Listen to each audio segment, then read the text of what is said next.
Hi, and welcome back to another episode of the History of Fan Anime. I'm your host, William Chow, and today's episode is going to go over the document that I managed to find on the internet. I found a copy of my old fan subbing list for Arctic Animation.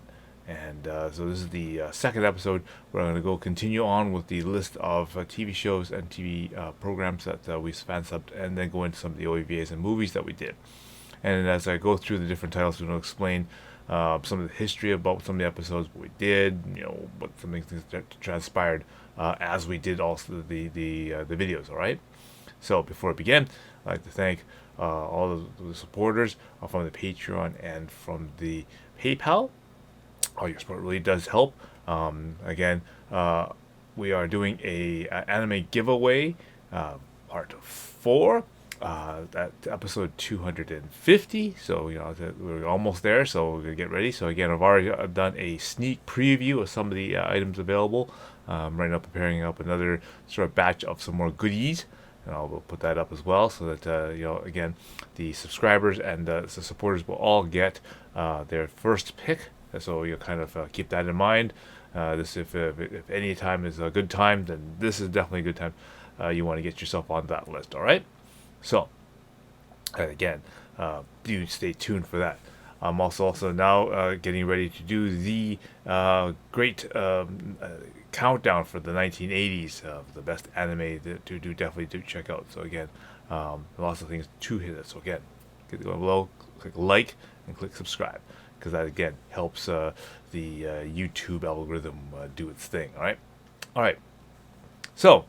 Again, we'll go back to the fan subbing list, and again, this is a document that goes all the way back to like 1995. So this is, not the latest list that we did, because again, we went and did some fan subs all the way up into to the 2004. Was when I had fan subs going. But this gives you a pretty good idea of what we were, what we had on our list, and what we were in the process of doing. And so we'll go over that in this episode. So, without further delay, let's get to the list. Okay, so here we have our list. Again, if last I left off in episode 1 was City Hunter live action movie with the Jackie Chan. Again, if you want to see what I've done in episode 1 of this part of this list, go check the episode 233, and then you can go through and see. What I had already covered. Again, this list is from 1996. Okay, so we've already been fan subbing for about 6 to 7. Well, let's say 7 years. Okay, and we've already completed this many titles in 7 years. And we'll continue subbing for another 7 more years. Before we finally get to about over 1,000 titles of anime that we've done here. So. At the beginning of the list here, we have Sailor Moon, various Sailor Moon S and SS, as well as the movie that we done. Now, again, when we did Sailor Moon, again, the reason the things like Sailor Moon, we only have S on there is because when we first started, we did Sailor Moon from the regular series of Sailor Moon, and we did all the episodes of Sailor Moon. And we did them all off of the Awase tapes. We never actually had the laser discs for them. So basically, we took the TV broadcast copies of Sailor Moon, and we subtitled them and we timed them against the TV version, which and also had commercial breaks and everything in it, right? And and the funny thing about them is that so they weren't. Really, as crisp as obviously a laserdisc, but they definitely did have the titles that people needed at that time. And again, they're not on the list because obviously in '95, that's when they announced that they were going to license Sailor Moon for TV distribution and that kind of stuff. And actually, about this time, I think they actually had Sailor Moon on TV. So. So now, building on that popularity, they hadn't announced Sailor Moon S yet, so that's why we still actually had some of our Sailor Moon S episodes. We already took the Sailor Moon R off of the distribution because we did do some of the Sailor Moon R as well, but we did do the entire series of Sailor Moon first series as well, but it's just not on this particular list. We also took the Sailor Moon regular movie and the Sailor Moon R movie off the list because again, they were licensed by Deke slash Disney to be released as well. So, but S movie had nothing written, so we had left that one on the list. Okay. The next one is Miracle Girls. So this one was sort of a again Daisuke did like Miracle Girls as a neat series, and he only liked the first part of Miracle Girls, like that first story arc. And I'd have to agree with him. That was probably the most interesting part of this, because there was lots of variety in the episodes, and there wasn't that underlying theme that was in it. So we did the first ones right away using the laser discs that we had. And then later, what had happened is that we didn't really do the second part until another member of the Vancouver Japanese Animation Club, Ed Yee, he ended up buying box 2 of Miracle Girls. And then when he did that, then we said, okay, Daisuke, we got box 2. Can we kind of do the rest of it? So so then that's what convinced them to do the rest of the episodes. And then we continued to do and subtitle the rest of the episodes of Miracle Girls. So again, that was really, again, we were the first group to actually get that all sort of in place. But again, I think it was, eventually done again by some other groups and that kind of stuff as well. The next one was Irresponsible Captain Tyler. And as you see, we've done the entire series of Captain Tyler.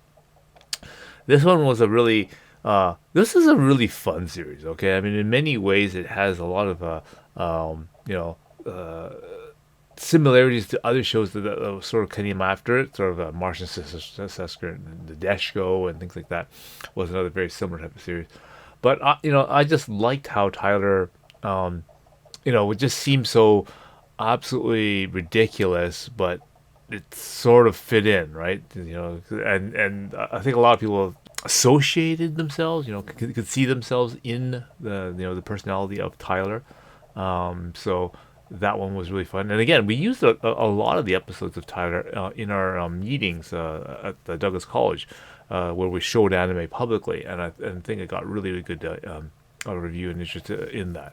So again, that was one of those nice series that we got. Again, I think shortly after this, I think Central Park Media decided to license Captain Tyler and eventually release it on commercially. So again, this was just before that. So that's why Captain Tyler is still on the list as of '96. All right, the next shows that we worked on is the series for Himichans Ribbon. Now again, this was another really nice series. Again, with another one of Daisuke's preferences, and so we decided to start doing Himichans Ribbon. A lot of the episodes we did initially was done off of the TV show. Again, when we did that, we got the episodes straight from the Japanese rental store, and then we basically started working on and doing the timing directly. Even when we got the translation done, we started just doing the fan subs right off of the TV tapes, because you got to realize that while we're doing this, it takes time for the entire series to basically go through and finish. After the series is finished, then they'd start marketing the Laserdiscs or the Laserdisc box set or whatnot. So I mean, the series is already over by the time a Laserdisc box set's available. So by then, we've already had all the episodes fansubbed on basically TV masters, if you will, and that's why you see the slight variation in some of the tapes.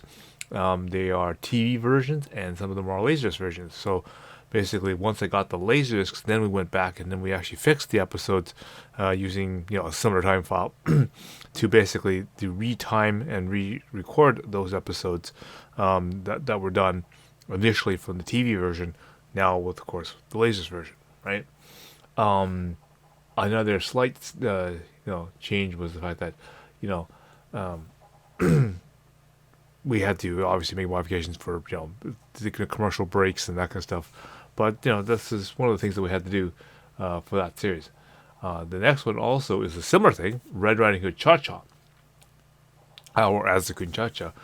We did the same thing. Again, you can see initially what the entire TV series was done entirely off of the VHS rental tapes that we got from the Japanese store. So essentially, we would rent them, we'd get the translations, we'd and get all the timing and that kind of stuff done, and then we sometimes if we took too long, we'd have to return the tape and actually renew it or whatever to actually make the master. So that's why you can see a whole bunch of the tapes are already all subtitled off of a TV master. Now, in Red ChaCha, it's important because the theme song, for example, is done by SMAP.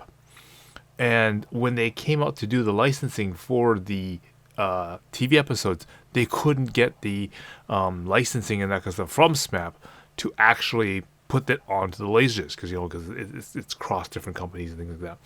And even today, they still don't have a mastered copy of Red ChaCha with the SMAP opening in a digital form. It was only ever done on the broadcast copy, right? So what we did was on our when we actually got the Laserdisc version. So after we literally finished doing Red ChaCha, and then we had to go back to start remastering them on Laserdisc. We actually kept the opening part from the TV version onto the Laserdisc versions. So it's a little bit of a transfer, like I said. And again, we were in the process of you can see starting to change over the first season of Red ChaCha into Laserdisc at this particular time. So again, because you have to kind of wait until the entire series is sort of over, or most of the series is over, at least season 1 anyway, before they even start thinking about releasing a Laserdisc or even just start putting up Laserdisc. Because again, it has to finish airing first before those things start coming out, right? Because you have to make room for things like reruns and resyndications and that kind of stuff, so that when they rebroadcast it doesn't interfere with that sort of thing. So that's one of the interesting things that happened. Also, you may notice at the very bottom that we actually did the ChaCha also made a live action musical, and so we also did a version where one of the live action musicals we actually put some subtitles to as well. So that's another situation where we did some other things other than anime. Okay, moving along to our next series. This is one of my favorite ones, the heavy metal Elgon TV series.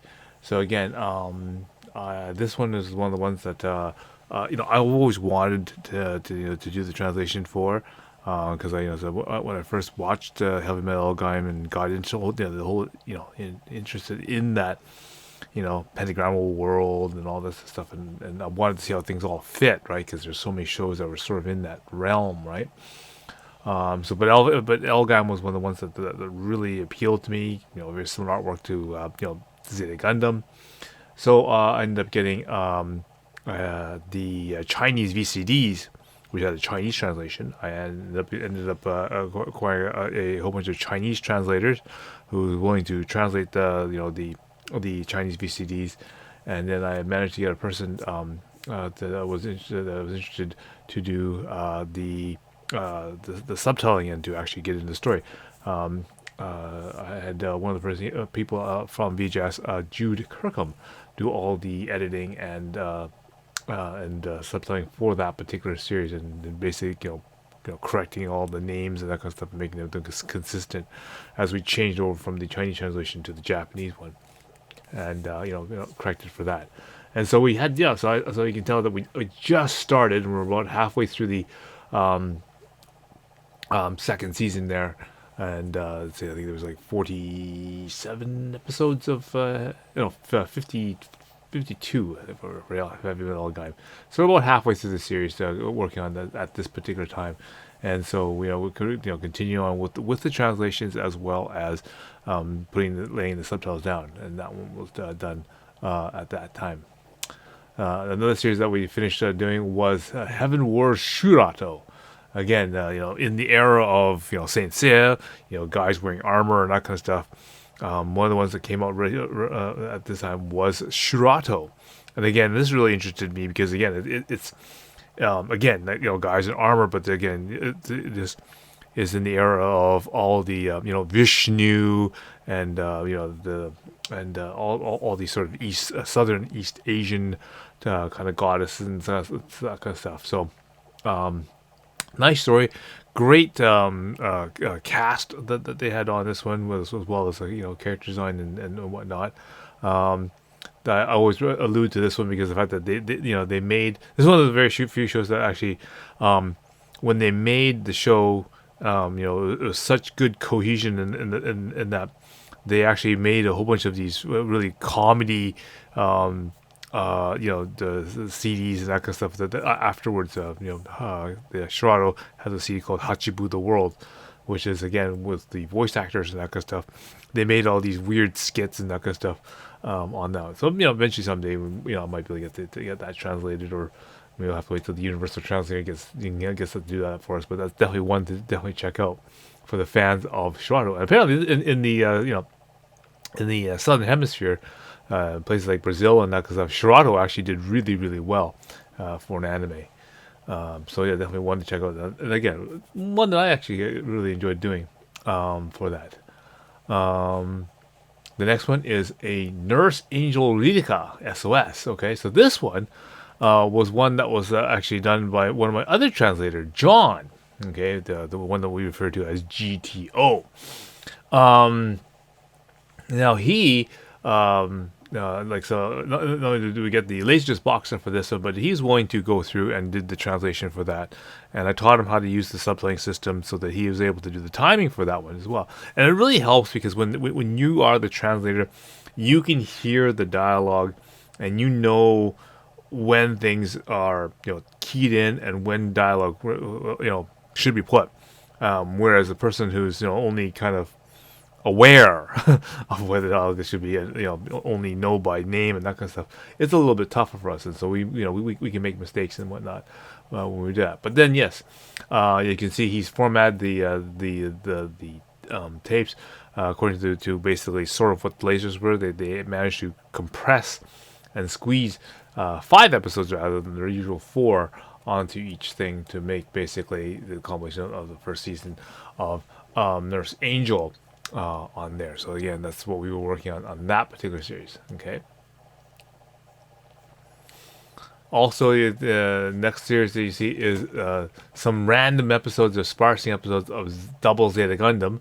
Again, this is just the beginning and the start of the experiment that is Double Zeta Gundam. So again, at this time, I was really shooting for heavy metal Elgon, right? Because that was something new that I really wanted to resolve and figure out what the heck was going on. Okay, so Double Zeta Gundam, I also wanted to know what's going on, but I sort of already had an idea. I could probably work it out. Episode 47, the last episode, was really still something that was really bothering me, so I needed to get that one resolved.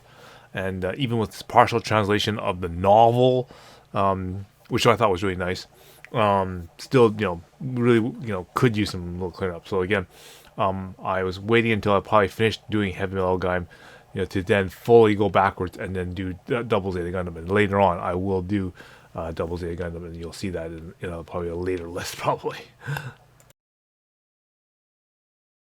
All right. I hope you found that really interesting, and get a little bit of history and a little bit of background of some of the things that we found. Because I said Arctic Animation did over 1,000 TV episodes and movies and OVAs and that kind of stuff. So we did a real lot of stuff, and we had a lot of people kind of adding efforts and that kind of stuff into all the various different projects. We all said. We did a lot of things for other fan subbing groups and clubs and things like that. So it was a big collaborative event, and it was a different a different kind of cooperation that you would get, especially even in the sort of non-digital era, because it's just prior to how the internet and that kind of stuff all shaped and formed. And definitely that's one thing that technology did help in our industry. Okay, so. We got to collect, and we will get into more good stuff in the next little bit. All right. So until next time, I will see you again.